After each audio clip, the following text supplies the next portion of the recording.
Now this is what I actually live for. Drama in Formula 1. And it's good drama because it's directed towards something that I think most of us who watch Formula 1 has an issue with, the FIA. And it's a document from the Grand Prix Drivers Association titled Driver Misconduct.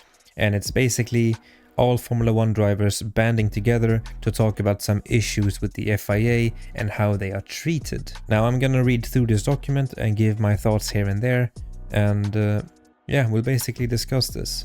So the document goes: as the case with every sport, competitors must abide by the referee's decision, whether they like it or not. Indeed, whether they agree with it or not. That's how sport works. The drivers, our members, are no different, and they fully understand that. Our members are professional drivers, racing in Formula 1, the pinnacle of international motorsport. They are the gladiators, and every racing weekend they put on a great show for the fans. Except some. Or rather, I take that back, he is the entire show. Without him, Formula 1 would be boring.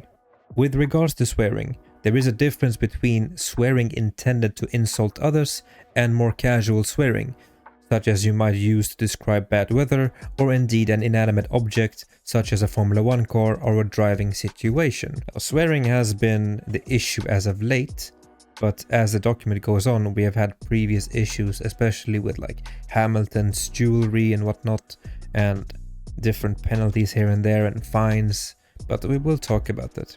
Now, swearing itself, I think, is such a stupid issue to have in Formula 1 and in all walks of life in general. I think swearing is an expression of thought, an expression of emotion, and unless you are in an extremely professional environment, like a president or like a monarchy or something along those lines, where swearing could be like frowned upon.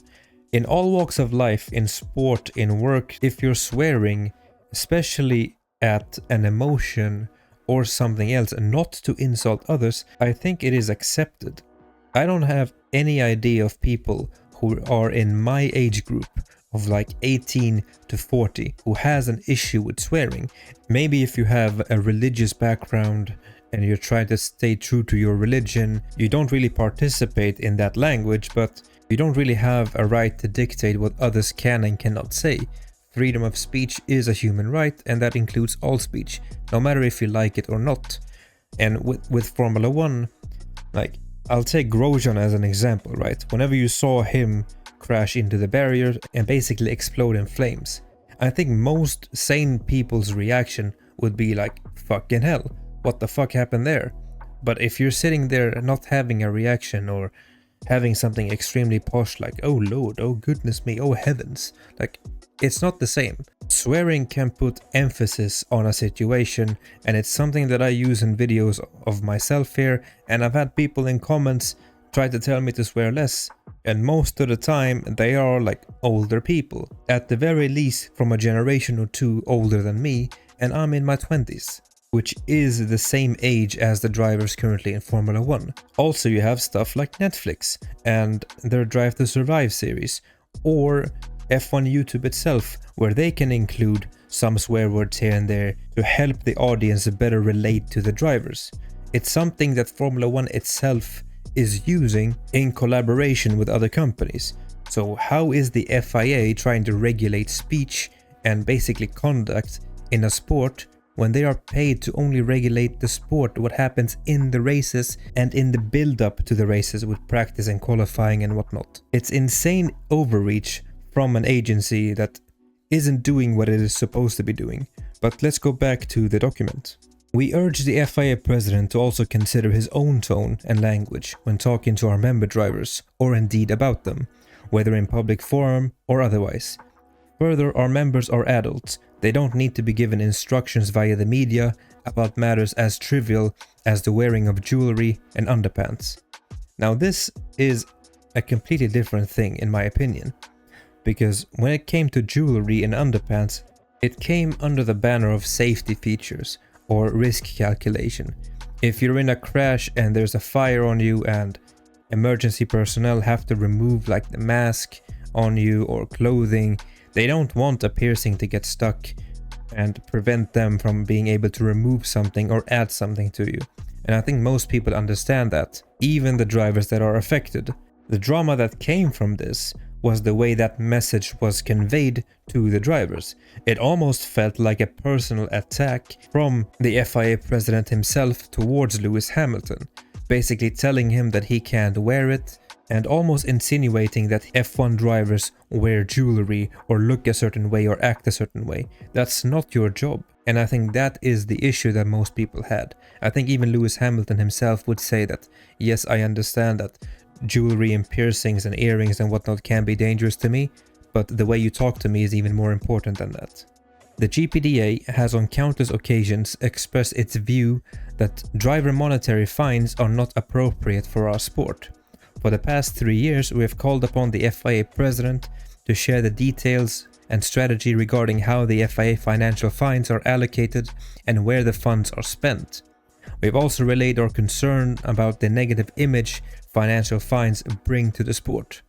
We once again request that the FIA president provides financial transparency and direct open dialogue with us. All stakeholders, FIA, F1, the teams and the GPDA should jointly determine how and where the money is spent for the benefit of our sport. I think the most famous example of a driver giving a remark about a fine is when Verstappen got fined 50,000 euros for touching Hamilton's rear wing, and then when he was asked about it, he said something along the lines of, "I hope they have a nice dinner with that money, get some good wine." It's pretty funny.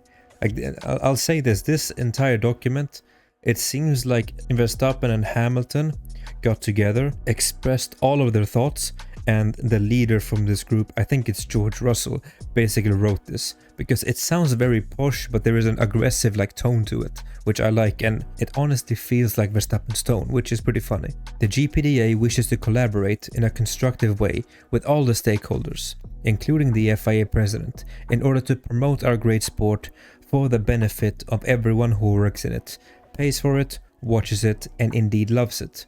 We are playing our part. Best regards, the director and chairman of the GPDA on behalf of the Grand Prix drivers. #Racing United for our safety, our sport, our fans. Now, do I think the FIA overreaches with its influence in the sport? Yes. They are paid or created to regulate the sport, and only the sport. Nobody is asking the FIA to do more than that. Not very uncommon for agencies who are left alone for a while to develop a different mindset and think that they are a completely different entity to what they were created for to begin with. Like, the FIA is there to make sure that everything within motorsport is fair, that nobody is cheating. And when it comes to things like financial transparency, they already force the teams via the cost cap to present everything they spend money on to make sure that it is fair. And I think asking the FIA back to show what you're spending, the money that you get from fines, I think it's a fair statement. It's a fair request, and they should be transparent about that. It should be to nobody's surprise that corruption, Formula 1 and the FIA goes back hand in hand a long time. And whenever an agency, a team, somebody, a private person refuses to be transparent, it often means that they're hiding something. Maybe this money is going straight into the president's pockets. Who knows? But unless you're transparent, people will always assume that something fishy is going on. I'm interested to see how the FIA responds to this. We are still in this month break from racing. We don't have a weekend until next week, I believe, in Vegas, where people will ask more questions to the drivers about this document and what their personal view on this is. And maybe we can even get some team responses to it and the FIA to respond to it. I think it could be interesting to see how this develops. What do you think about this document? Do you think it's in poor taste, or do you think that it is actually important to the sport as a whole? Let me know in the comments below, and as always, thank you all for watching, and I will see you next time. Goodbye.